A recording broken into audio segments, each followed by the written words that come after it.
Hi TikTok, did you miss my face? I missed yours. So I have a younger gentleman here. I would peg him maybe early 30s. He does have like a sandy blonde hair. He is wearing an oversized white t-shirt and a pair of jeans. I can't really see him from the knees down, but he does keep showing me a menagerie of drugs. Heroin needles. There is some prescription pills and bottles that he's showing me. This man possibly overdosed, or this was just a factor in his life. He's showing me a heart, so it was probably something to do with his heart.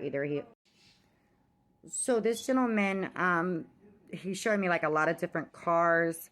He either liked cars or worked on cars, because he's also showing me like tools, like a toolbox. This might have been his niche or just something that he liked to do. It was a hobby. He also has like he's showing me like little collector's cars, like the ones that you can get to put in like a case. And a memorial. Somebody has a memorial set up in their home for him. This is on like a wood structure, like a dresser or a table or something along those lines. It has his picture. He's also showing me an urn. This urn is blue and white. He keeps showing me favorites, so like around the blue. So his favorite color was probably blue. He is okay. He's also showing me children. He had kids. And he's showing me a ring. So this message is either to his fiance or to his wife.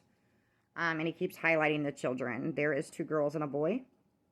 The one little girl looks just like him. He's showing me mini-me. And he keeps showing me this little girl. These children are all like 10 and under.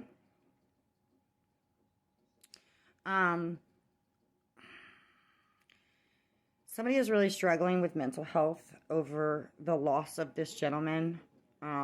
He also has been haunting you, like the things that's been happening around your house. That is definitely him, especially the footsteps down the hallway. And this looks like a trailer. It may not be. It could be an apartment, but it's a fairly small area. And he showed me him walk down the hallway. Doom, doom, doom, doom, doom, doom. The baby, the son, he's seen him. That's who he's talking to. He is talking to his dad. So you're not crazy. He's not making it up. He absolutely has seen him. This gentleman went within like the last year. This is, okay, maybe not quite, but he transitioned within the last year. He was holding on for quite some time. He's also playing a lot of old school hip hop, so like 90s hip hop. Like he's playing California, No Salad Party. He might be from California. Y'all might have lived in California.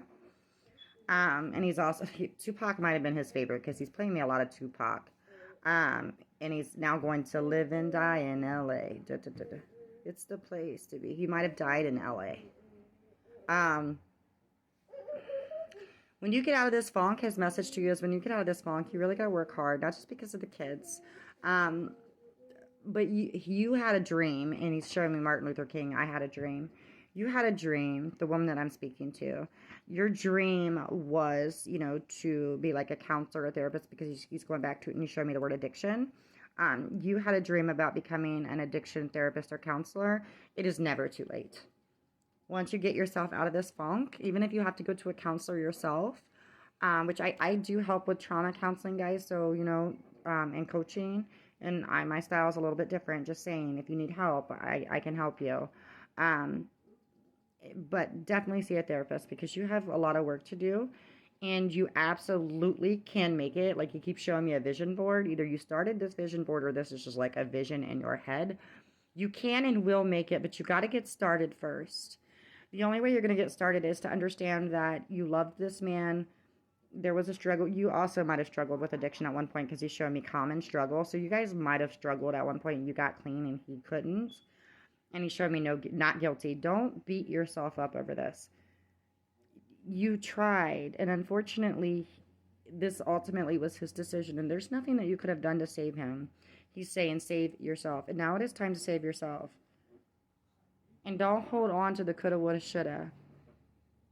Because we can't go back and we can't change it. We can't rewrite that chapter. He does love you. He's playing Whitney Houston, I Will Always Love You. And you used to ask him all the time, do you love me? If you loved me. Love wasn't enough when he was fighting this addiction. He came from a very troubled past. He was also arrested a couple times. He's showing me like a jail cell, and he's showing me like his mugshot. He was arrested a couple times. But he's not in that mental state anymore. That's something else. You've been asking if he's okay. Did he break those cycles? Yes. He's fine. He is fine. He will continue to linger around you to make sure you step into the path that you're supposed to and chase your purpose. All right, guys, if you'd like to book, whoever this message is for, if you'd like to book a more in-depth personal reading, you can do so. Just message me, or you can find me on Keen Advisors. You can also find me on Google as the Phoenix Code 616 or Facebook as Natasha Davini. He is fading, guys. So I just want this message to get out there so somebody can find some comfort and peace. And hopefully everybody has a great week. Have a great week, guys. Bye-bye.